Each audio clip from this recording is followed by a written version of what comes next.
ప్రార్థన చేసుకుని వాక్యం. స్తోత్రాలు మా పరమ తండ్రి, మమ్మల్ని సజీవులుగా ఉంచి సజీవమైన బలమైన మీ యొక్క వాక్యం దగ్గర మమ్మల్ని నడిపించుకోండి. స్తోత్రాలు దేవా, మీ యొక్క వాక్యం సత్యాలు తండ్రి మా హృదయంలో భద్రపరచుకోవడానికి, మేము ఆహ్వానించుకోవడానికి, అవి మా జీవితాలు తండ్రి నెరవేర్చుకోవడే ఆ కృపను తండ్రి మీ యొక్క ఆత్మ ద్వారా నడిపించమని మీరు మా అందరితో మాట్లాడి మమ్మల్ని అందరినీ బలపరిచి స్థిరపరిచి నడిపించమని బ్రతిమలాడుకుంటూ ఈ ప్రార్థన క్రీస్తు నామమున అడుగుచున్నాము తండ్రి. అందరికీ వందనాలు. నమ్మకమైన సైనికుడు అనే అంశాన్ని ఈరోజు బైబిల్ నుంచి మనం చూద్దాం. బైబిల్ మనం గమనించినట్లయితే దేవుడి యొక్క సంఘంలో ఉన్నవారు, దేవుని బిడ్డలు నమ్మకమైన వారుగా ఉండాలని బైబిల్ కోరుకుంటుంది. దేంట్లో నమ్మకమైన వారు అంటే లోకంలో చేసే పనులు కూడా నమ్మకం ఉండాలి, దేవుళ్ళలో కూడా నమ్మకం ఉండాలి. బైబిల్ మనం గమనించినట్లయితే లోకంలో వారు చేసే ఉద్యోగాలు, పని పాటలు నమ్మకంగా ఉన్న వ్యక్తుల్ని దేవుడు తన సేవకు పిలుచుకున్నట్టుగా మనం చూస్తాం. అది ప్రారంభం నుండి కూడా ఉంది. అందులో ఒక మోషే గారు ఉంటారు, ఒక దావీదు గారు ఉంటారు. ఏమంటే మీరు గమనించినట్లయితే యోషువ గారు ఉంటారు, అంతేకాదు పేతురు గారు ఉంటారు. ఎవరైనా సరే లోకంలో వారు నమ్మకమైన వారిగా ఉన్నప్పుడు వారిని దేవుడు తన సేవకు, తన చట్టానికి పిలుచుకుంటాడు. ఈరోజు మనల్ని దేవుడు పిలుచుకున్నాడు, దేవుడు మనల్ని తన బిడ్డలుగా ఏర్పరచుకున్నాడు అంటే ఖచ్చితంగా మనలో నమ్మకత్వం అనేది ఉండాలి. నమ్మకత్వ లక్షణాల గురించి బైబిల్లో ఒకసారి మనం చూద్దాం. 2వ తిమోతి 2వ అధ్యాయము మొదటి వచనం నుండి మనం చూద్దాం. నా కుమారుడా, క్రీస్తు యేసునందు కృపచేత బలవంతుడు కమ్ము. నీవు అనేక సాక్షులు ఎదుట నా వలన విన్న సంగతులను ఇతరులకు బోధించుటకు సామర్థ్యము గల నమ్మకమైన మనుషులకు అప్పగించు. పౌలు గారు తను వెళ్ళిపోతున్న సందర్భాలువి. ఈ 2వ పత్రిక రాసిన తర్వాత ఆయన్ని చంపేస్తారు. ఆయన శిక్ష ఖరారైపోయింది, ఆయనకు తెలుసు. కాబట్టి తిమోతి గారు చెప్తున్నారు, నా తర్వాత నువ్వు సేవ చేస్తున్నావు కాబట్టి తర్వాత నీ తర్వాత మరి రాబోతున్న తరానికి నువ్వు ఈ యొక్క వాక్యాన్ని, దేవుని యొక్క సేవను నువ్వు అందిస్తున్నావు కాబట్టి నువ్వు ఎలా ఉండాలి అంటే అంటున్నాడు, నా కుమారుడా, క్రీస్తు యేసునందున్న కృప చేత బలవంతుడు కావాలి. నిజంగానే మనం శారీరకంగా చూస్తే బలహీనంగా ఉంటే చాలా జాగ్రత్తలు తీసుకుంటాం కదా. దేవుడి సంఘంలో ఏం చేస్తారండి, ఏం చేస్తారు? వాడికి జీడిపప్పు పెట్టండి అంటారు, వాడికి ఇంకేం పెట్టండి, ఏ ఫ్రూట్స్ పెడతారండి, ఖర్జూరం పెట్టండి అంటారు కదా.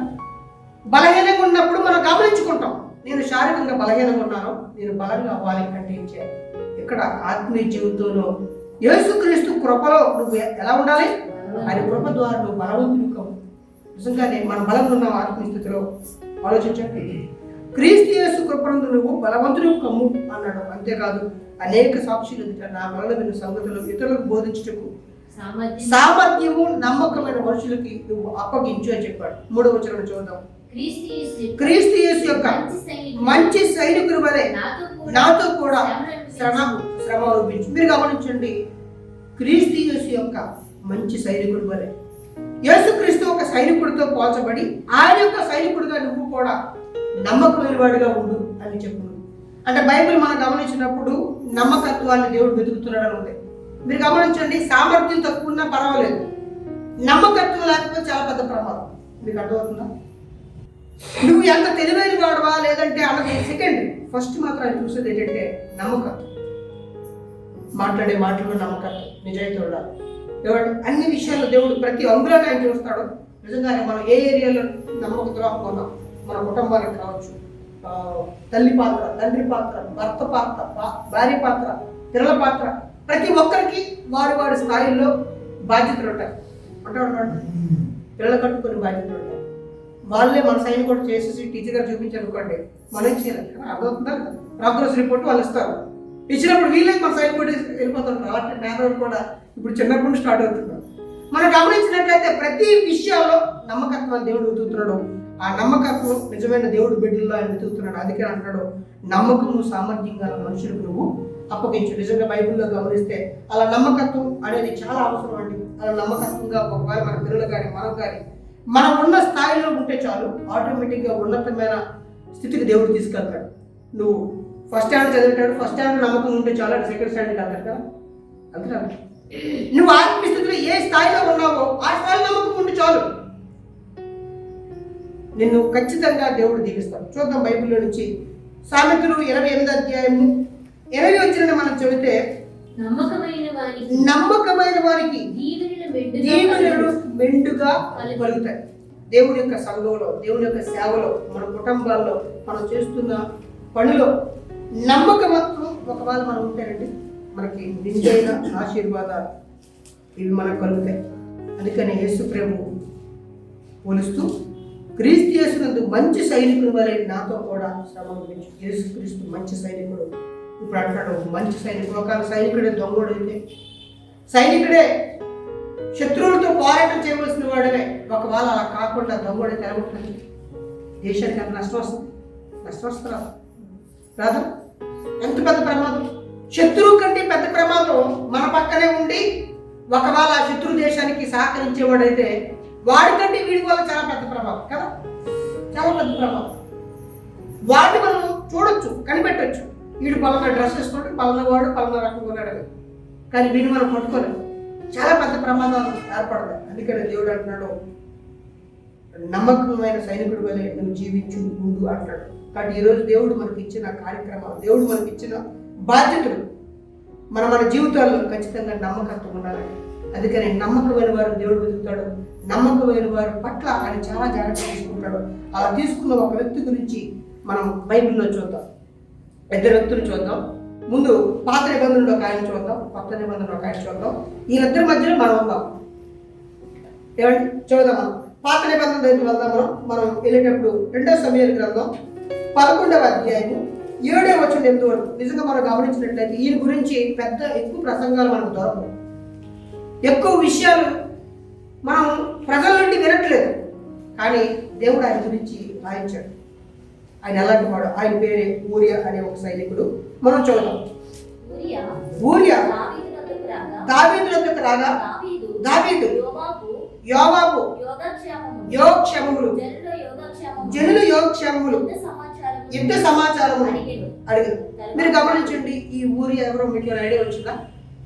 ఎవరైనా ఎవరండి? ఇజ్రాయేలు సైనికుల్లో ఒక సైనికుడు. ఏం చేశాడంటే, దావీదు గారు ఇతన్ని ఎందుకు రప్పించాడు సైన్యంలో నుంచి అంటే, వీళ్ళు భార్య గారు స్నానం చేసినప్పుడు ఈ మేడ మీద నుండి చూశాడు. ఆవిడెవరు అని చూసినప్పుడు పలానా తాలూకా అని ఎంక్వైరీ చేశాడు. అయితే ఆవిడ తీసుకురండి అన్నాడు. రాజుగారి కదా, రాజుగారు కలుసుకుంటే దెబ్బలకు పోతే ఉండదు, అలష్టం ఏదైనా చేయగలరు.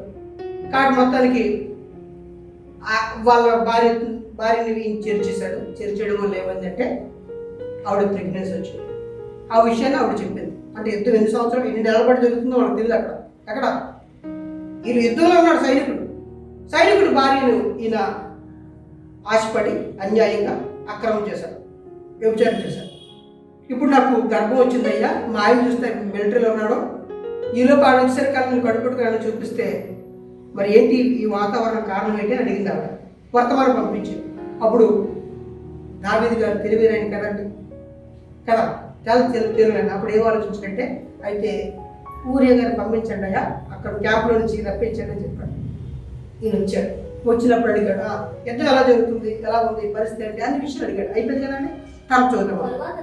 తర్వాత దావీదు ఇంటికి పోయి శ్రమ తీర్చుకోను ఊరియాకు సెలవు. మీరు గమనించండి, దూరం నుంచి వచ్చాడు, నువ్వు ఇంటికి వెళ్ళిపో హ్యాపీగా ఉంది అన్నాడు. యుద్ధంలో ఉన్న సైనికుడికి సెలవు ఇస్తే ఎలా ఉంటుందంటే, అసలు బాంబులు సెలవు ఇస్తేనే వాళ్ళు పట్టుకోలేదు మిలిటరీలో. ఇప్పుడు యుద్ధం జరుగుతుంది, ముమ్మరంగా యుద్ధం జరుగుతుంది, ఎవరి ప్రాణం పోతుందో తెలియదు. ఏమంటే అలాంటి పరిస్థితుల్లో అలా అన్నాడు, నువ్వు ఇంటికి వెళ్ళి హ్యాపీగా ఉన్నాను. ఎంత మంచి అవకాశం కాదా? నువ్వు ఇంటికి వెళ్ళి శ్రమ తీర్చుకంటే ఈయన నిలబట్టు ఇంటికి దూరంగా ఉన్నాడు. నిజంగా ఇంటికి వెళ్ళిపోయి ఆనందంగా ఉండాలి అని సహజంగా మనుషులు కోరుకుంటారు. కానీ ఊరియా ఏం చేశాడో మనం చూడండి ఒకసారి. ఊరియా రాజనగరంలో నుండి బయలువెళ్ళాడు. అతని వెనుక రాజు పలహారాలన్నింటినీ అతను ఎందుకు పంపించాడు? అతని మీద ప్రేమ ఎక్కువయ్యా. ఇతనికి ఏదో ప్లానింగ్ ఉందన్నమాట. ఇతను చేసిన పొరపాటుని కవర్ చేసుకుని అనుకుంటున్నాడేమో. అందుకే సైన్యం నుంచి రప్పించాడు మధ్యలో అర్ధాంతరంగా. నువ్వు ఇంటికి వెళ్ళయ్యా అన్నాడు. ఈయన ఏం చేశాడంట, పలహారం అన్ని కూడా పంపించాడట. అంత చిన్న సైనికుడి మీద అతనికి అంత ప్రేమ, అతను సైన్యాధిపతి ఏం కాదే. కానీ మొత్తానికి దావీదు గారు బిస్కెట్లు వేయడం మొదలుపెట్టారు అన్నమాట. అయితే ఈయన ఏం చేశాడు, పలహారాలను ఇంటికి వెళ్ళే సైనికుడేమో ఆ పట్టుకెళ్ళిన దూత ఏమో ఇంటికాడ ఊరే గారు లేరండి అన్నాడు. అయ్యో ఎక్కడికి వెళ్ళిపోయాడు, మళ్ళా ఈయన ఎంక్వైరీ చేశాడు. చేస్తే అప్పుడు ఏమైంది చూద్దాం. ఊరియా తన ఇంటికి వెళ్ళగా ఏలీను వారి సేవకులతో కూడా రాజనగర ద్వారమున పండుకున్నాడు. నిజంగానే ఎన్నో నెలల బట్టి దూరంగా ఉన్న ఆయనకి ఇంటికాలం బట్టి ఎలా వెళ్ళండి, వెళ్ళట్లేదు. అందరూ యుద్ధం నుంచి వచ్చాడు కదా, రెస్ట్ తీసుకోవాలి వద్దా, మనం ఏదైనా ఊరిలో వచ్చామంటే చాలు ఖచ్చితంగా మన ఇంటికి అంటే వెళ్ళిపోవాలనిపిస్తుంటారు. అలాంటిది ఇతర ఆలోచన చూస్తే ఎంత గొప్ప స్థాయిలో ఆయన మాట్లాడుతున్నాడు అంటేనండి, ఆ పరిస్థితిలో దావీదుని మించిపోయి నీలా కనపరిచాడు. చూడండి ఒకసారి అప్పుడు ఊరియాని రప్పించాడు. దావీదునకు వినబడగా దావీదు ఊరియాని పిలిపించి, నీవు ప్రయాణం చేసి వచ్చింది కదా, ఇంటికి వెళ్ళకపోతేమని అడగ్గా ఊరియా మందసములు ఇశ్రాయేలు వారు యోధా వారు నివసించకుండా, అంటే ఇశ్రాయేలు వారు యోధా వారు దేవుడి మందసం నా అధిపత్యకు యోవాబును నా ఏలువాడు నీ సేవకుడు. ఏంటి ఎక్కడున్నారు? దేవుడు మందసం ఏమండి, వీళ్ళంతా ఇక్కడ ఉన్నారు. కానీ యుద్ధంలో పలానా వారు అంతా ఉన్నారు కదా, ఆ యుద్ధంలో నా ఏలువాడును వీళ్ళందరూ యుద్ధం చేస్తుంటే నేను ఎలాగా ఇంటికి వెళ్ళి నిద్రపోతాను అని అడుగుతున్నాడు. నిజంగా ఈ మాట ముందు ఎవరు పుచ్చుకుంటుందండి? దావీదు గారు పుచ్చుకుంటారు. శత్రువులతో యుద్ధం జరుగుతుంటే ఈయన ఎక్కడ ఉండాలి, ఈ రాజుగారు ఎక్కడ ఉండాలంటే అందరికంటే ముందు ఉండాలి.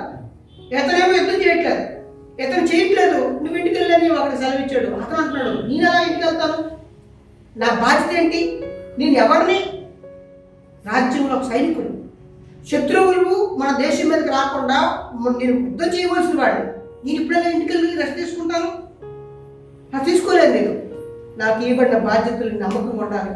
నేను వెళ్ళి చూడ నాకు చదవండి అక్కడ, భోజన పానములు చేయుటకును నాకు భార్యతో పడుటకును నేను ఇంటికి పోదును. అబ్బా ఆయన మాట్లాడుతూ భార్య కూడా తీసుకొచ్చాను. నేను భార్యతో పడుటకును అన్నపానాలు చేసి నిద్రపోవడానికి ఇది సమయమా? నేను సైనికుడిని కాబట్టి నేను సైన్యంలో ఉండాలి. ఎందుకంటే నాకన్నా అధికారులు అందరూ పెద్దలు అందరూ అక్కడ ఉన్నారు. వాళ్ళంతా ఇశ్రాయేలు పక్షాన యోధా జాతి పక్షాన యుద్ధం చేస్తున్నారు. దేవుడు మనసం తరపున వాళ్ళు ఉన్నారు వాళ్ళ యుద్ధంలో, దేవుడు యొక్క జనాంగంగా. అలాంటి సైనికుల మధ్య ఉండవలసిన నేను ఇంటికి వెళ్ళి పడుకుంటానా, రెస్ట్ తీసుకుంటాను. నేను అలాంటి వాళ్ళు కాల్పులు ఇవ్వాలి.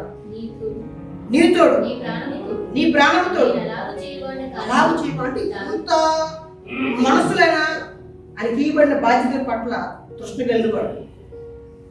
ఏమండి, నేను అలా చేయబడిన కాదు, నీ ప్రాణంతో. అంటే ఎంత గొప్ప నమ్మకత్వం ఆయన ఉంది. ఎలాంటి నిర్ణయాన్ని తన మనసులో దృఢ నిర్ణయాన్ని తీసుకుంటాడు. మన నిర్ణయాలు కంటే బాగుంటాయి. ప్రారంభంలో బాబు తీసుకుంటాడు, మనం అనుకుంటాం దేవుడి కోసం నేను భక్తిగా బతకాలి కానీ అనుకుంటాం. ప్రతి ఒక్కరు అనుకుంటాం, అందులో నేనండి మీరండి ప్రపంచం అనుకుంటాం. బైబిల్ ట్రైనింగ్ అయ్యేటప్పుడు ఒక్కొక్కరు ఒక్కొక్క రకంగా మంచి ఆలోచనలు ఉంటారు. తర్వాత బయటకు వచ్చేసరికి చాలా ఆలోచనలు వేరే ఉంటాయి. అంతెందుకు సంఘంలో ప్రారంభంలో వచ్చేటప్పుడు మా ఆలోచనలు ఉంటాయి. ఇప్పుడు అలా ఉన్నాయి. ప్రారంభంలో మనం ఏ విధంగా ఆలోచిస్తుంటాం దేవుడి పక్షాన, దేవుడు చిత్తానికి, కానీ ఇప్పుడు అలా ఆలోచిస్తుంటాం. మనం గమనించినట్లయితే ఊరియాని మనం చూసినప్పుడు నేను ఇంటికి పోను, నేను ఇది నా పని కాదు, నా బాధ్యతది అని ఒక బాధ్యతగా ఒక సైనికుడిగా ఆలోచించాడు. అప్పుడు దావీదు నేను గీసిన ప్లాన్లో పడట్లేదు ఏమనుకోవడం మరి. అప్పుడు దావీదు ఇంకో ప్లాన్ వేశాడు. చూద్దాం ఇంకో ప్లాన్ ఏంటో 13 నుండి 13. అంతలో దావీదు అతన్ని భోజనం పిలిపించను.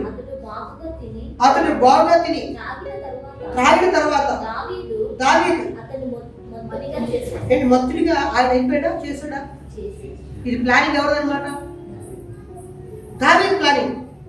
మనం గమనించినట్లయితే అక్కడ మత్తుడు అయిపోయాడు. తిండి వల్ల కావచ్చు, లేదా ద్రాక్ష తాగడం కావచ్చు. అక్కడ రాస్తున్నాడు దేవుడు, అది ఊరియా గారు ఇంటెన్షన్గా తాగేసినట్టు లేదంటే తినేసి మత్తులో పట్టడం లేదంట.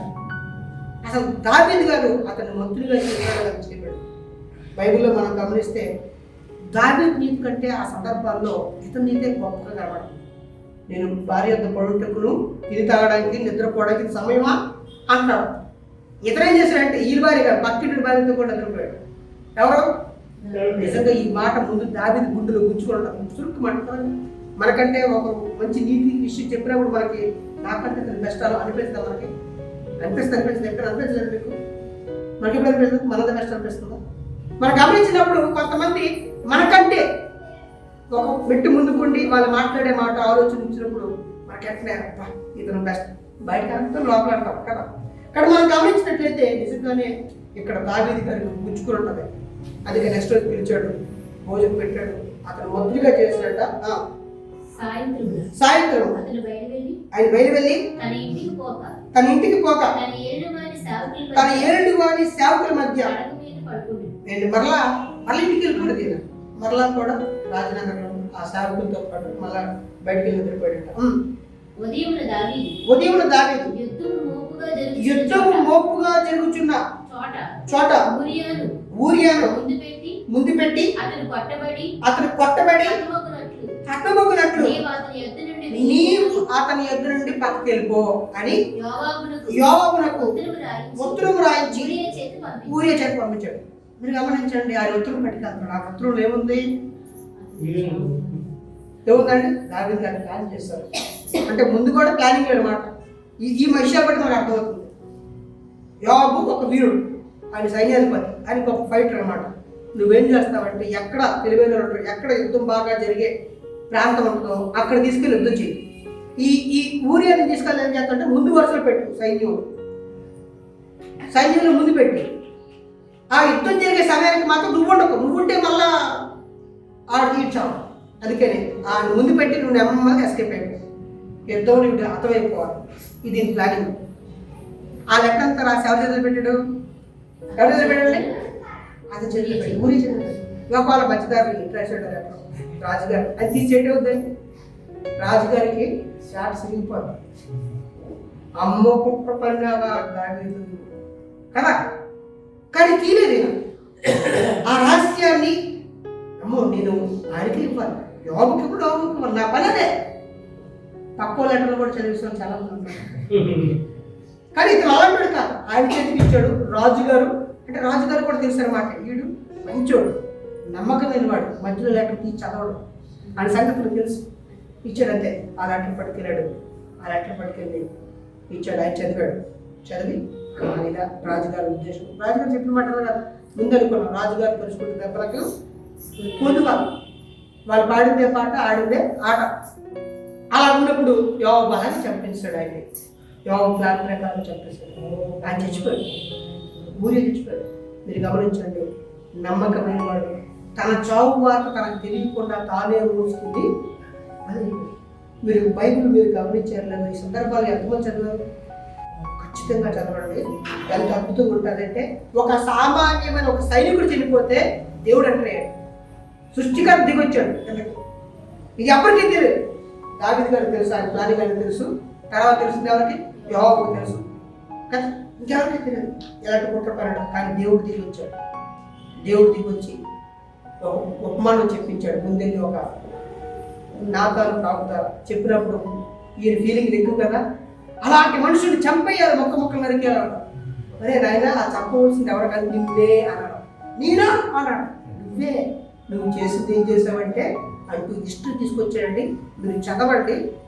నువ్వు గొర్రెలు కాసుకునేవాడురా, అవి పాస్ పోస్తే ఎంత కొంపు వస్తుందో, వాటి పేడ ఎంత కొంపు వస్తుందో, వాటి బంద కానీ ఆ గొర్రెలు ఉండే ప్రాంతం అలాంటి స్థితిలో నిన్ను ఈ సింహాసనం మీద కూర్చోబెట్టారు.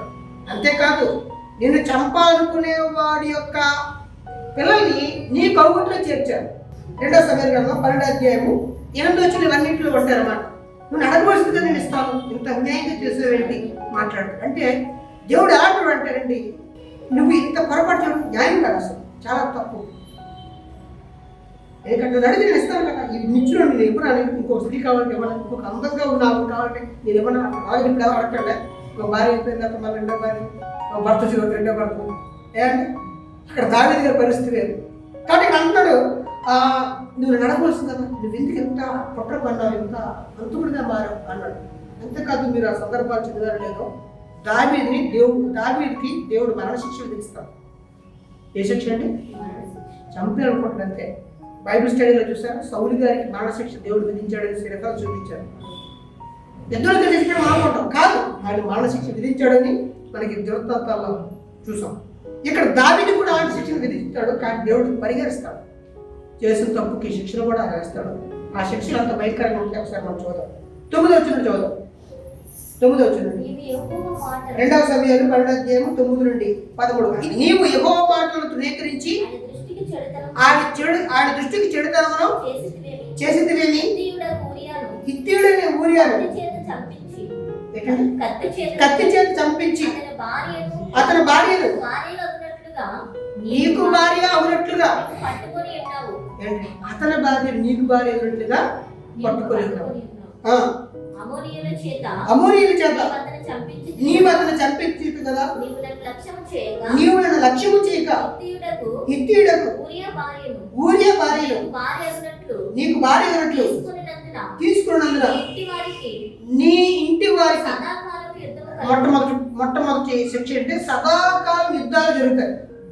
ఆయన చేసిన పొరపాటుకి స్టార్ట్ చేశాడు దేవుడు పనిష్మెంట్. సదాకాలము యుద్ధమే జరుగుతుంది. నా మాట ఆలకించు, యెహోవా నాకు నేను సెలవిచ్చింది ఏమనగా నీ ఇంటి వారి మూలంగానే. మీరు గమనించండి, నువ్వు ఊరియాకి అపాయం చేసావు, అది ఇంటోడు కాదు, కానీ సొంత ఇంట్లో నుంచి కత్తి పట్టుకుని చంపడానికి బయలుదేరుతావు అంటే ఎంత అండి. పక్క కూడా దెబ్బ కొట్టడానికి అడిగారు. సొంత కొడుకు పెంచి పెద్ద చేసి చిన్నప్పటి నుండి ఆజ్ఞాపాలు చూసి కొడుకు కొడుకు ఎలా ఉంటుందండి, ఎంత బాధ అవుతుంది, ఎంత బాధ, ఎంత నొప్పి ఉంటుందండి. ఇంటి వారే నీకు శిక్ష తీసుకొస్తారు, అపాయం తీసుకొస్తారు.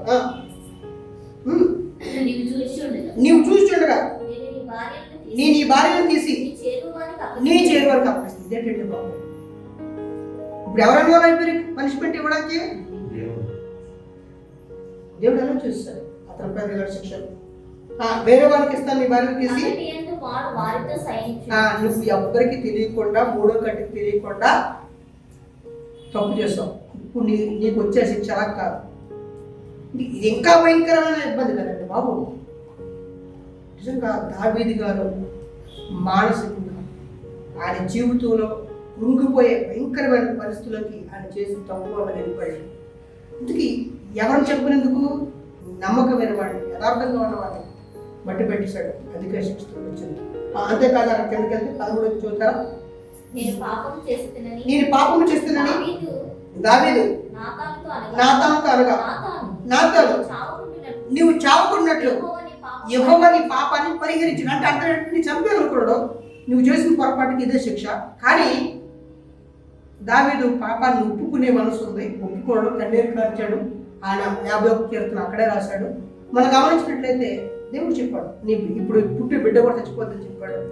ఆ బిడ్డ కూడా చనిపోయింది. ఇన్ని పనిష్మెంట్, ఇన్ని ఇబ్బందులు దావీదు ఎదుర్కొన్నాడు అంటేనండి, నమ్మకమైన వారి పట్ల దేవుడు అంత గౌరవాన్నిస్తాడు, నమ్మకమైన వారికి అంత విలువనిస్తాడు. కాబట్టి మనం నమ్మకంగా ఉన్నాం. అంతేకాదండి, మీరు గమనించలేదో కొత్త నిబంధనలు ఆయన పేరు రాయించాడు. బైబిల్లో ఒక సున్నాకి ఒక పొల్లు కూడా చాలా విలువ ఉంది. మన బైబిల్ మీరు నమ్ముతున్నారు నమ్మట్లేదు, బైబిల్లో ఒక సున్నాకి ఒక పొల్లు కూడా విలువ ఉంది. మీరు గమనించండి, మత్తయి సువార్తలో మన బైబిల్ స్టడీ అయ్యేటప్పుడు కూడా శుక్రవారం ఒక ఆయన అడిగాడు, ఊరియా భార్య అయిన ఆవిడని ఎందుకు రాయించాడు అని. ఒకసారి చూడండి, ఒకసారి మత్తయి సువార్త. నిజంగా ఆయన దేవుడు మర్చిపోయినట్లేదు ప్రపంచానికి. 1:6 మత్తయి సువార్త. కొత్త నిబంధనలో ఆయన పేరు రాయించిన అవసరం అండి. నిజంగానే సొలొమోను ఎవరి కొడుకు అంటే ఇది రాయించవచ్చు, దావీదు కుమారుడు సొలొమోనే, అయిపోయిందిగా. కానీ దేవుడు ఎంత గొప్ప స్థితిని ఆయనకి ఇచ్చాడంటే, ఎంతగా ఆయన మర్చిపోకుండా అలాంటి వారిని ఈ లోకాన్ని చూపిస్తుండంటేనండి. 1:6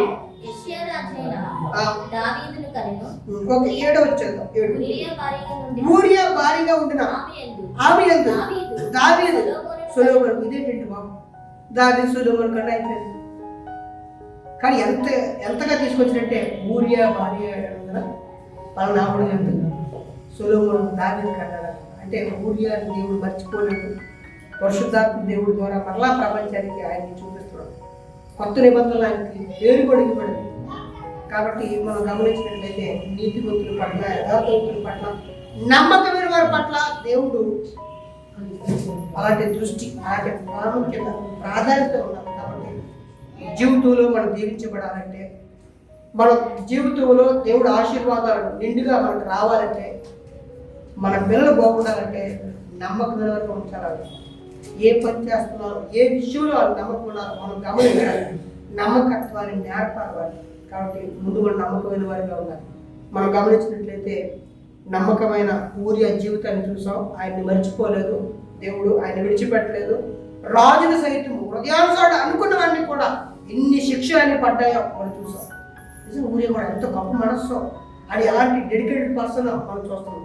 ఈరోజు మనలో నిజంగా దేవుని పట్ల, దేవుడి సన్నిధి పట్ల, ఆయన చిత్తం పట్ల మనకు అలాంటి సమర్పణ కలిగిన మనసు ఉందా? నిజంగా మన నమ్మకమైన వారిగా ఉన్నామా అనేది మనం గమనించుకోవాలి. అంతేకాదు కొత్త నిబంధనలో మన ప్రభువైన యేసుక్రీస్తు నమ్మకమైన వాడు అని ఆయన పేరు ఉంది. చూడండి ఒకసారి, యేసుక్రీస్తు వారి పేరే నమ్మకమైన వాడు. చూడండి ప్రకటనలో 19వ అధ్యాయం 11వ వచనం మనం చూడండి. కొత్త నిబంధనలో మన ప్రభువైన యేసుక్రీస్తు వారు మనం గమనించినప్పుడు యేసుక్రీస్తు వారు పేరే నమ్మకమైన వాడు అని రాయబడింది. 19:11 మరియు పరలోకము తెరవబడి చూచి తిని అప్పుడు ఇదిగో తెల్లని గుర్రం ఒకటి కనబడింది.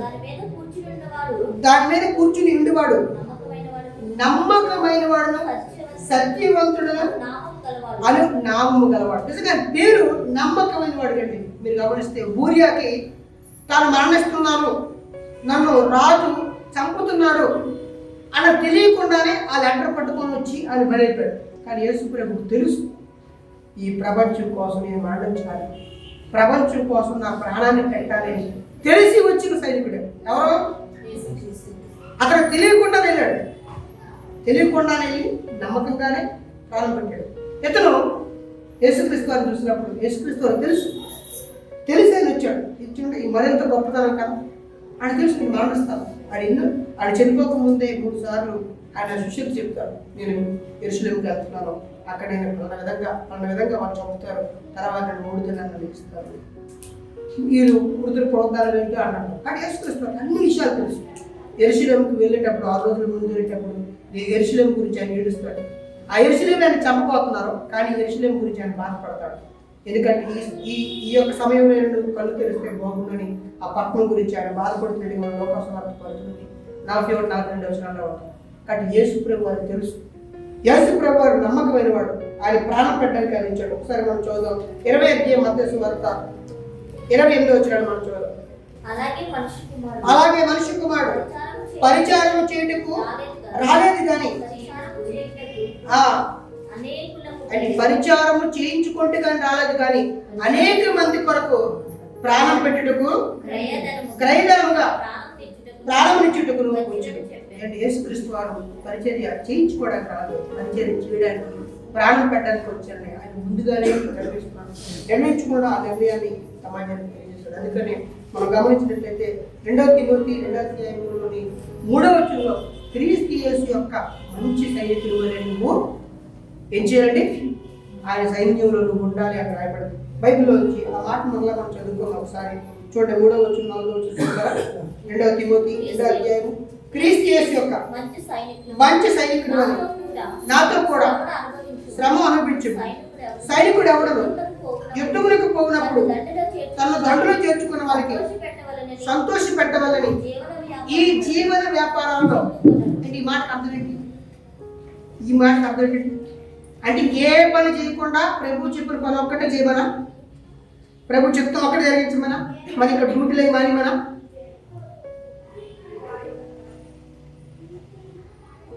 ఈ మాటకు అర్థం ఏమనుకుంటారు? ఈ జీవన వ్యాపారంలో చిక్కుకోనడు. ప్రభువు నిన్ను సైనికుడిగా పిలిచాడు. మీరు నమ్ముతున్నా నమ్మట్లేదు, మీరు అంత సైనికులు కాదా? ఆత్మ సంబంధంగా మన యేసు ప్రభు యొక్క సైన్యంలో సైనికులుగా కాదా? మనం పోరాటం చేయవలసింది ఎవరితోని? సాతాను యొక్క సైన్యముతోను మన శరీర కోరికలతోను మనం పోరాటం చేయాలి. మన సైనికులు కాదండి. కావుతారండి నువ్వు ఎక్కడున్నా కానీ కత్తులు ఎక్కడ ఉన్నాయి? ఈ కత్తి ఎక్కడ ఉంది? చేతిలో ఉన్న వాక్యమే కత్తి. డాలేంటి?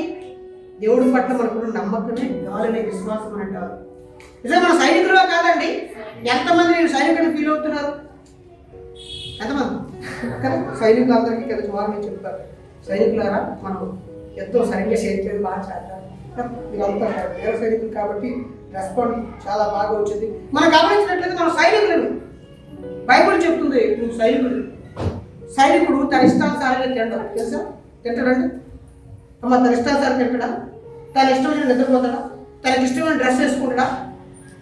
అన్నిటికి కూడా అక్కడ జనరల్ ఉంటాడు, అధికారి ఉంటాడు. ఆయన ఇచ్చిన డ్రెస్ వేసుకోవాలి కదా. ఎన్ని గంటలు లేవాలి, ఎన్ని గంటలు నిద్రపోవాలి, ఎంత తినాలి, ఏ రకంగా తన శరీరాన్ని ఫిట్గా ఉంచుకోవాలి, అన్నీ కూడా నియమ నిబంధనలు ఉంటాయి. కాబట్టి మనం గమనిస్తే క్రీస్తు యేసు యొక్క మంచి సైనికులు మరియు ఉండాలి అని దేవుడు కోరుకుంటున్నాడు. నిజంగా మనంతా సైనికులు, మన దేవుడి యొక్క రాజ్యంలో, దేవుడి యొక్క సైన్యంలో మనం ఉన్నాం. నిజంగా మనకు అందరికీ బాధ్యతలు ఉన్నాయి, మనకు అందరికీ బరువు ఉంది. ఆయన చిత్తాన్ని జరిగించడం, ఆయన మహింపరచడం. కానీ నిజానికి ఏ బరువు లేదన్నట్టుగా ప్రపంచం వెళ్ళిపోతుంది. ఒకవేళ ఏదైనా ఉందంటే పాస్టర్ గారిది లేదా పాస్టర్ అమ్మ గారిది, లేదంటే చర్చలు ఒకరిద్దరు ఉంటారు, మళ్ళా వాళ్ళు కాస్త సినిమాలు అవుతుంటారు, బాగుంది అనేది ప్రపంచం వెళ్ళిపోతుందండి. చాలా పెద్ద పొరపాటు. మేము ఇచ్చిన 10 రూపాయలతో చాలు దేవుడు బంగారు కట్టేసుకుంటూ అన్నింటిగా పదవి ఫీల్ అవుతుంటుంటారు కదా. చాలా పెద్ద పొరపాటు. బైబిల్లో మనం గమనించినట్లయితే మొదటి సంఘం మనం చూసినప్పుడు మనకు కనబడతారు, అందులో ఉన్న నాయకులు మనకు కనబడతారు, అందులో సేవలో సహకరించిన వారు మనకు కనబడుతుంటారు. కాబట్టి మనం గమనిస్తే మంచి సైనికులు వలన ఉండి జీవన వ్యాపారంలో చిక్కుకోవడం అర్థం ఏంటంటే తెలుసండి, దేవుని మహిమపరచడం ప్రాముఖ్యమైన పని. నీకున్న పనులన్నీ కూడా ఈ పనిని తగ్గించుకు, ఈ పనుల్లో చిక్కుకుపోయి అదవుతుందండి. ఈ లోకంలో ఉన్న పనులన్నీ ఎక్కువ పెట్టేసుకొని దేవుడి పని నువ్వు తక్కువ చేసుకోవద్దు. అన్నిటికంటే ప్రథమ స్థానం దేవుడి చిత్తానికి, దేవుడి పనికి. తర్వాత అన్ని పనులు కింద పెట్టు. మనం ఏం చేస్తామంటే ప్రపంచం అన్ని పనులు నెత్తి మీద పెట్టేసుకొని ఈ పనులన్నీ చేయలేక ఈ పనులను ఎవరో చేస్తారండి కింద పడి. కానీ దేవుడి చిత్తాన్ని మాత్రం పక్కన పెట్టాలి. అది మన పొరపాటు. ఏమో ప్రార్థన రాదు, గిన్నెలు తోడుకోలే అంటారు. ఏమో ప్రార్థన రాదు, వంట ఏమంటే ప్రార్థన రాదు, నేను ఎక్కడో చిక్కుపోయినాడు. కానీ మనం గమనించినట్లయితే ఈ మాటకు అర్థం ఏంటంటే, అలాగని పేతురు గారు పని చేసుకోలేదా, అలాగని పౌలు గారు పని చేసుకోలేదా, చేశారు కదండి. అకుల్లా ప్రిస్కుల్లా పని చేసుకోలేదా, ఇతరులకు మేము భారంగా ఉండకూడదు, మీరు రాత్రి పగలు కష్టపడ్డామని అన్నారు. మనం గమనించిన ఈ మాటకు అర్థం ఏంటంటే, ఈ లోక పనుల్లో చిక్కుడుకో. కొంతమంది సీరియల్లో చిక్కుడిపోతారు, పాపం రాలేదు ఆ టైంలో ప్రార్థన పెడితే ఆ సీరియల్ వాళ్ళు ఏం చేస్తారంటే చంపేస్తారు. కొంతమందికి ఒళ్ళు బతుకున్నాం, ఇప్పుడు ప్రార్థనకి వెళ్ళాలా ఖాళీగా ఉంటారు. మళ్ళీ ఏంటి ఖాళీగా పని ఏంటంటే మనకి మీకు రోజు ఖాళీ లేకుండా పనిచేస్తే ఇద్దరు పని చేస్తారండి. ఒకటి దేవుడు, రెండోది నువ్వు దేవుడి త్వరగా సాత్రం. నాకు ఖాళీ లేదన్నమాట. అసలు దేవుడు కూడా అంటాడు, మనం ఎప్పుడు అడుగుతుంది అంటాడు అని 24 గంటలు అవైలబుల్గా ఉంటుంది కదా. కానీ నిజంగా మనం ఖాళీ ఫోన్ ఏంటంటే అసలు ఆ పడుల్లో నిజంగా ప్రభు చిత్రం అంటుందండి. నిజంగా రండి, ప్రపంచం చాలా దారుణమైన పరిస్థితులు ఉంది. అలాంటి పరిస్థితుల్లో వెళ్ళిపోయి ఇక్కడ యేసుక్రీస్తు నమ్మకమైన వాడండి. ఎంత నమ్మకమైన వాడు అంటేనండి, ఆయనకి దాహం వేసింది. ఆయన దాహం వేసినప్పుడు నీళ్ళు అడిగాడు. బయట మీరు గమనించండి, ఆ సమయం ఎంత చూడండి. ఆ 2 కిలోమీటర్లు ప్రయాణం చేసుకుంటూ వస్తుందో చూడండి. నడుచుకుంటూ వచ్చాడు ఆయన. వచ్చినప్పుడు అప్పుడు మధ్యాహ్నం అయిందంటే ఆయన చూడండి. యోహాను సువార్త 4వ అధ్యాయం 6-7 వచనాలు మనం చూద్దాం. 6-7 వచనాలు చూద్దాం. అక్కడ యాకోబు బాగుండేది కనుక యేసు ప్రయాణం వల్ల అలిసిన రీతిని ఆ బాబు అలిసిపోయాడు. యేసు ప్రభు అలిసిపోయాడు. అప్పటికి ఇంచుమించు 12 గంటలు అయింది. అప్పుడు సమరస్త్రీ వచ్చింది, నాకు తాగడానికి నీళ్లు మమ్మల్ని అడిగాడు. ఆవిడ యూదులు కదయ్యా, మమ్మల్ని అడుగుతావేంటి నీళ్ళు అని అడగడం డిస్కషన్ స్టార్ట్ అయింది. మీరు ఆ అధ్యాయం అంతా చదవండి. ఆ సందర్భాలు వేసుకునే నీళ్ళు ఇచ్చిన దాఖలాలు కానీ ఆయన నీళ్లు తాగి దాఖలు కానీ లేవండి. అలిసిపోయాడని రాయబడింది. 12 అయింది మధ్యాహ్నం రాయబడింది. ఆయన నడుచుకుంటూ వెళ్తున్నాడు. నీళ్లు తాగిన దాఖలాలు అక్కడ తాగవలసిన అవసరం అనుకుంది. ఆయన శరీర అవసరం ఉంది. అక్కడ అవసరం కంటే పక్కన పెట్టి దేవుడు బాధ్యత, దేవుడు తనకు ఇచ్చిన పనిని ఆయన చేస్తున్నట్టుగా ఉంది. అంతేకాదు అదే అధ్యాయులు మనం గమనిస్తారండి. భోజనం టైం అయింది చూడండి, 31 నుండి చూద్దాం, 34 వరకు మనం చూద్దాం. 31 నుండి 34 వరకు. ఈలోగా ఆ శిష్యులు బోధకుడా భోజనం చేయమని ఆయన భోజనం చేయమని వేడుకోవాలా, భోజనం చేయమని పిలాలా? మీ ఇంట్లో వేడుకుంటుంటే మాకు భోజనం చేయండి, భోజనం చేయండి, భోజనం చేయండి అంటే పెట్టండి పెట్టండి పెట్టండి పెట్టండి అంటున్నాం కదా. మనం రెడీ. లేట్ అయితే వల్ల యేసు ప్రభువుని వేడుకుంటున్నారు అని బైబిల్ ప్రతి పదానికి కూడా అర్థాలు ఉంటాయి. మీరు గమనించండి, బైబిల్లో ప్రతి పదానికి కూడా మనం ఆ రకంగా ఆలోచించాలి. యేసు ప్రభువుని వేడుకుంటే అర్థం ఏంటంటే యేసు ప్రభు భోజనం చేయడు రోజు కాడపడలా, భోజనం మీద అంత ప్రాధాన్యత లేదండి. వాళ్ళు శిష్యులు భోజనం వస్తారు, మీరు ఫుల్ కొట్టారు, ఫుల్ వచ్చారు, ప్రభావం భోజనం చేయి. ఈ మధ్యకాలం చాలా జరిగింది, మీరు ఈ అధ్యాయాలు చదివేసి ఉంటారు ప్రతిదీ కూడా. కాబట్టి చాలా విషయం జరిగింది. ఏంటి, ఆరాధన గురించి మాట్లాడుకున్నారు, కొండ మీద ఆరాధన గురించి మాట్లాడుకున్నారు, అబ్రాహాం గురించి మాట్లాడుకున్నారు, యాకోబు గురించి మాట్లాడుకున్నారు, చాలా విషయాలు మాట్లాడుకున్నారు. ఈవిడ ఊళ్ళోకి వెళ్ళిపోయింది, యాంగ్జైటీ తట్టుకోలేక ఇన్ని విషయాలు చెప్పేసరికి ఆవిడ వెళ్ళిపోయింది. వెళ్ళిపోయినప్పుడు యేసు ప్రభు అంటున్నాడు, ఆహారం తీసుకొచ్చారు వాళ్ళు. ప్రభా నువ్వు భోజనం చెయ్యగా అని వేడుకుంటున్నారు. వేడుకుంటుంటే యేసు ప్రభు అన్నారు, అందుకే ఆయన భుజించుట మీకు తెలియని ఆహారం నాకు ఉన్నదని.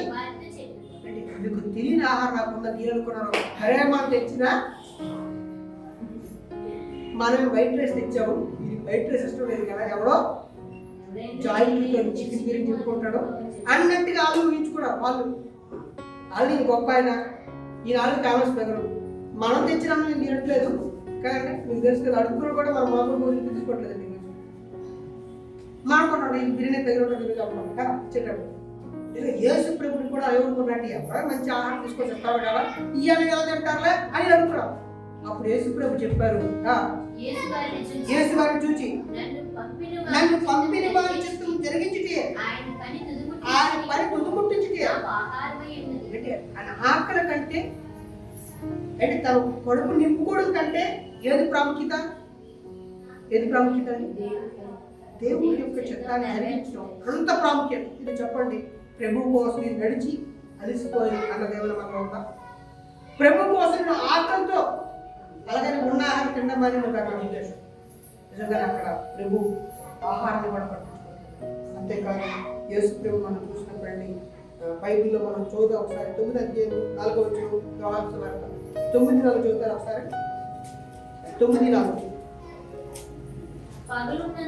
పగలున్నంత వరకు నన్ను పంపిన వారి చిత్తము క్రియలు మనం చేయుచుండము, రాత్రి వచ్చున్నది అప్పుడు పంచుతుంది. అర్థం ఏంటంటే అది అంటున్నాడు, పగలుంది కదా నువ్వు పని చేయాలి, రాత్రి ఉంది కదా నువ్వు పని చేయాలి. అంటే అర్థం ఏంటంటే నీకు అవకాశం ఉన్నప్పుడు దేవుడి యొక్క మహిమను, దేవుడి యొక్క చిత్తాన్ని నువ్వు జరిగించు అని అర్థం. అది ఈ మాట అర్థమండి. యేసు ప్రభు చెప్తున్నాడు, పగలున్నంత వరకు మనం పని చేసుకోవట్లేదు, చీకట్లో మనం పని చేయలేము కదా, ఎక్కడ తెలియదు కదా. ఆయన కిందకి వెళ్ళేసరికి ఆయన పని గురించే మాట్లాడు. ఈరోజు దేవుడి యొక్క చిత్తాన్ని జరిగించవలసిన ఆఖరికి యేసు ప్రభు నిద్ర గురించి మనం చూస్తానండి. ఆయన రాత్రి అంతా ప్రార్థన చేస్తున్నట్టుగా మనకి బైబిల్లో కనబడుతుంటారు, పగలంతా సువార్త చేస్తున్నట్టుగా మనకు కనబడుతుంటారు. చూడండి ఒకసారి మార్కు సువార్త 4వ అధ్యాయం 37 నుండి 35 వరకు చూస్తే ఆయన నిద్రపోయే సమయాన్ని మనం చూస్తే మనకు ఆశ్చర్యం వస్తుందండి. ఆయన రెస్ట్ తీసుకునే పరిస్థితులు చూస్తే మనకు ఆశ్చర్యం కలుగుతుంటారు. చూస్తారా? 4:37 నుండి 38 చూడండి. అప్పుడు పెద్ద తుఫాను రేగి ఆయన ఉన్న ధోని మీద ఆరు కొట్టినందులో ధోని మీరు గమనించండి, 12 మంది ఈయనతో పాటు 11 మంది వెళ్తున్నారు ధోని కదండి. నినివే వెళ్ళిపోయేటప్పుడు యోనాది చాలా పెద్ద షిప్, 200 మంది దాటే ఉంటారు అందులో. అది పెద్ద షిప్. ఆయన ఆ షిప్ లోపలికి వెళ్ళి అమరమణ నిద్రపోతలు ఉంటారు. అంటే గల్లుగా ఉండే పెద్ద షిప్ అనమాట అయ్యి ఉండొచ్చు. అది ఇక్కడ యేసు ప్రభు అంటే చిన్న దోణి, అది 13 మంది కూడుకునే చిన్న దోణి. ఆ దోణి తలగడ మీద నిద్రపోతలను రాయబడింది. ఇప్పుడు దోణి నీళ్ళతో ఏమైంది? అది నిండిపోయింది. అంతేకాదు మనం చూస్తే పెద్ద తుఫాన్ రేగింది అండి. పెద్ద తుఫాన్ రేగింది. తుఫాన్లో నిద్ర వస్తుందండి, వస్తుందా? అది కూడా ఎక్కడున్నారు? సముద్రం మీద ఉన్నారు. ఎక్కడున్నారండి? సముద్రం మీద ఉన్నారు. సముద్రం మీద ఉన్నారు. అది చాలా చిన్నపోటది. ఏమండి ఆల్రెడీ నీళ్ళతో ఏమైపోయింది, అది జోరి నిండిపోయింది. ఆ సమయంలో నిద్రపోవాడండి. తుఫానులో కూడా నిద్ర పట్టేంత రెస్ట్ లేకుండా పనిచేసేది ఎవరు? మనం. నిద్ర రాకపోయినా మంచం మీద అటు ఇటు దొరకడమే. నిద్ర రాకపోయినా కళ్ళు మూసుకొని ఉండమే. విపరీతంగా నిద్ర మనకి. కానీ మనం గమనిస్తే మనం ప్రిపేర్ కంటి నిండా నిద్రపోలేదు, కడుపు నిండా ఆహారం తీసుకోలేదు. ఏమండి దాహం తీరేంత అసలు దాహాన్ని పట్టించుకోలేదు. అది ప్రభు అండి, అది యేసు ప్రభు. మరి అందుక సైన్యంగా ఉన్నాం కదా, మరి మన బాధ్యత ఏంటి? నిజంగానే ప్రభు యొక్క మహింపరచడానికి నిజంగా మన బాధ్యత ఏంటి? మనం ఏం ఆలోచిస్తున్నాం? ఏమంటే మీరు గమనించలేదు, స్త్రీల్లో 3 మంది భారతదేశంలో సేవ చేస్తున్నారు. 3 మంది ఇంటింటి స్వార్థ కావచ్చు, రాత్రి పగలు ప్రయాసపడిన స్త్రీలు ఉన్నారు. కానీ స్త్రీలు ఏమి చేయలేవు అనుకోకండి, మీరు చాలా దేవుడి సేవ చేయగలరు. అలాగే పురుషులు తగ్గుతున్నారా? ఎంతమంది ఉన్నారు దేవుడి కోసం కష్టపడిన చూడండి ఒకసారి. ఎంతమంది త్యాగపడుతున్నారు చూడండి. విలియం కేరీ అని ఆయన మన ఇండియా వచ్చి, ఆయన ఇంగ్లీష్ సరిగ్గా రాదండి. ఆయన ఉన్న దేశంలో ఇంగ్లాండ్లో ఆయన స్థాయి, ఎడ్యుకేషన్ స్థాయి మన ఇండియా స్థాయితో పోల్చుకుంటే 10th క్లాస్ ఫెయిల్డ్. అంటే ఆ యొక్క ప్రాథమికమైన చిన్న చదువుకుని వచ్చాడు.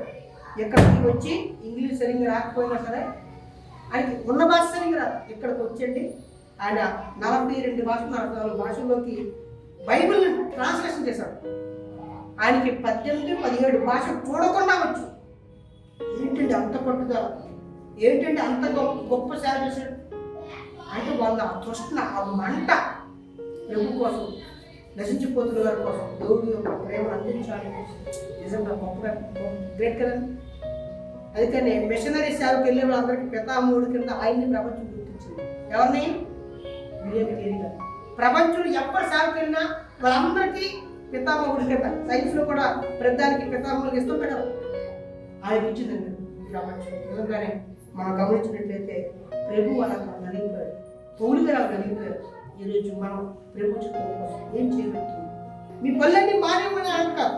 ఆ పనులన్నిటి కంటే ప్రభు పనికి, ప్రభు చిత్తానికి ప్రాధాన్యత, ఆయనకు ముందు స్థానం. ఈ అన్నింటిలో పడి ప్రభుకి ఎఫెక్ట్ శ్రద్ధగా ప్రపంచంతో ఉంది. అది అందుకని ఆయన అంటాడు, ఈ లోకపు జీవన వ్యాపారాలు చిక్కుకుపోకు, ఇరుక్కుపోకు, వెళ్ళి జస్ట్ పని చేయి, తెచ్చుకో, తిను, ఆనందంగా ఉంటుంది. లేనిపోయిన ఊహలు, లేనిపోయిన అందాలు ప్రభు చెప్తాను. ప్రభు మైపు నేను చోటు అని బయలు చేస్తుంది. మీరు గమనించండి, యేసు ప్రభు వెనుక నమ్మకమైన వారు మాత్రమే పరలోకానికి వెళ్తారు. నమ్మకమైన వారు మాత్రమే దేవుడి దగ్గరికి వెళ్తారు. లేని వారు వెళ్ళండి. చూడండి ఒకసారి ప్రకటన 17వ అధ్యాయం 14 వచ్చిన. ఈరోజు ఆ నమ్మకమైన వ్యక్తిగా నువ్వు ఉన్నావా లేదా నువ్వు చెక్ చేసుకో, నన్ను చెక్ చేసుకో. నిజంగా నేను నమ్మకమైన విషయాలు, చాలా విషయాల్లో ప్రభుకి నిజంగానే ముప్పలు లోపడలేక పరిస్థితులు ఉన్నారు. నేను ఒప్పుకుంటున్నాను. 17, 14 చదువుదాం. వీరు గొర్రె పిల్లతోనూ, వీరు గొర్రె పిల్లతోనూ అంటే కొంతమంది శత్రువులు ఉన్నారు. వారు గొర్రె పిల్లతో యుద్ధం చేతులు కానీ, గొర్రె పిల్ల ప్రభువులకు ప్రభువును, రాజులకు రాజులై ఉన్నందున తనతో కూడా ఉండిన వారు, పిలువబడిన వారు, ఏర్పరచబడిన వారు, నమ్మకమైన వారే ఉన్నందున ఆయన ఆ రాజుని జయించి. యేసు ప్రభు వెనకాల, ఆ గొర్రె పిల్ల వెనకాల ఉన్న వాళ్ళు ఎవరికంటే నమ్మకమైన వారు. నమ్మకమైన వారు అనక ముందు చూస్తే పిలువబడిన వారు, ఏర్పరచబడిన వారు అని చెబుతూ తర్వాత మనం చూస్తే నమ్మకమైన వారు. నిజంగా నమ్మకమైన వారు, ప్రభు చిత్తాలు జరిగించుకుని నమ్మకమైన వారిగా బతుకుతారు. నమ్మకమైన వారికి నిండేది ఆశీర్వాదాలు అని బైబిల్ చెప్తుంది. నమ్మకమైన ఒక సైనికుడు, సామాన్యమైన సైనికుడు, మహారాజుని గద్దించిన దేవుడు, మహారాజుకి మరణశిక్షను తీసుకొచ్చిన పరిస్థితులు మనం చూస్తాము. ఎంత శ్రమంలోకి దాగి నిలిపాడంటే నమ్మకమైన వారి పట్ల నమ్మకత్వం లేకుండా పుట్ట చేసినట్టు. అంటే నమ్మకస్తులకు అంత ప్రాధాన్యత ఇస్తాడు దేవుడు. అంటే నమ్మకమైన వారు ఉండేవారికి ఆశీర్వాదాలు. యేసు ప్రభు నమ్మకమైన వాడు. ఆ ప్రభు నమ్మకమైన వారే ఆయన దగ్గరికి వెళ్తారు అని రాయబడింది. అలాంటి వారిగా మనం అంతా ప్రారంభం చేసుకోవాలి. స్తోత్రాలు పరమ తండ్రి, మీ సన్నిధిలో మీ చిత్తాన్ని జరిగించడంలో, మీ మమ్మల్ని మహిమపరచడంలో మేము అన్ని పరిస్థితులు నమ్మకమైన వారిగా ఉండాలని మీ యొక్క వాక్యం చెప్తున్నాం. మా కుటుంబాలు తండ్రి, మా బిడ్డల దేవ భవిష్యత్తులో మీ సన్నిధిలో నమ్మకమైన వారుగా నిండైన ఆశీర్వాదాలు పొందుకుంటూ అనేక మందికి ఆశీర్వాదాలు అందించే పాత్రలుగా సాధనాలుగా ఉండులాగా తండ్రి మేము నమ్మకమైన వారుగా మీ సన్నిధిలో మీ సేవలో మీ చిత్తాన్ని జరిగించడంలో మీకు మహిమ తీసుకురావడంలో ఈ లోకపు వ్యాపారాల్లో మేము చిక్కుకుపోకుండా మీకు ప్రాధాన్యత ఇచ్చి మిమ్మల్ని మహిమపరచడానికి మేము ప్రథమ స్థానం ఇచ్చి తండ్రి సహాయం చేయబడుకుంటున్నాం. మా ప్రభువును మా రక్షకుడు మా దేవుడైన తండ్రి యేసుక్రీస్తు వారు 2000 సంవత్సరాల క్రిందట ఆయన శరీర అవసరాలు ప్రాముఖ్యమైన అవసరాలను కూడా పక్కన పెట్టి మీ చిత్తాలు జరిగించడంలో ఆయన నలిగిపోయిన విషయాన్ని ఆఖరికి ఆయన ప్రాణము కంటే మీ చిత్తాన్ని జరిగించడానికి ప్రాధాన్యత ఇచ్చినట్టు నా చిత్తము కాదు నీ చిత్తమే అని మాట్లాడిన సందర్భాన్ని మేము చూస్తున్నాం. ఇదిగో తండ్రి మా ఉద్దేశాలు మా కోరికలు మా సుఖాలు కంటే మీకు ప్రాధాన్యత ఇచ్చే భాగ్యం మాకు దయచేసి వేడుకుంటున్నాం. నమ్మకంగా ఉండి మేము దీవించబడుతూ ఆశీర్వదించబడుతూ అనేకులకు తండ్రి మీ రాజ్యాన్ని మీ నీతిని అందించడంలో సాధనాలుగా పనిముట్లుగా మమ్మల్ని అందరూ నడిపించమని వేడుకుంటున్నాం. సంఘంలో ప్రతి కుటుంబాన్ని ప్రతి బిడ్డను దీవించి ఆశీర్వదించమని వేడుకుంటున్నాం. ఈ ప్రార్థన క్రీస్తు నామమున అడుగుతున్నాము తండ్రి. ఆమేన్.